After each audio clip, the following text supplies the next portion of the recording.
The new girl had been at the school for less than a week when the whispers started. Her clothes were simple, her accent unfamiliar, her eyes always down.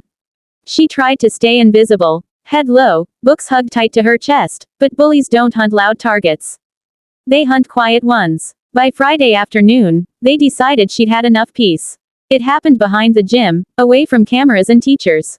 Words turned into shoves. Shoves turned into fists. When the bell rang, students passed by pretending not to see. By the time an aide finally found her, the new girl was barely conscious, her backpack torn, her body still. An ambulance was called. The school went silent, not out of guilt, but fear. At the hospital, doctors worked fast. The girl survived, but the damage, physical and emotional, was undeniable. When her mother arrived and saw her child lying there, bruised and broken, something inside her snapped. She didn't cry. She didn't scream. She asked one question, in a calm voice that scared everyone in the room. Who did this? The next Monday, the school expected routine. They got chaos. The girl's mother walked into the front office with hospital records, police reports, and a lawyer at her side. Minutes later, administrators were pulled into emergency meetings.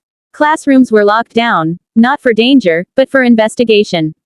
Students' phones were confiscated. Names started circulating. Teachers whispered. Bullies who once laughed now avoided eye contact. By lunchtime, patrol cars were outside the school. The mother didn't stop there. She went public. Interviews, parent meetings, school board complaints. She exposed ignored reports, missed warning signs, and staff who had looked the other way. Every excuse the school had used for years was dragged into the light. Kids will be kids, was no longer enough.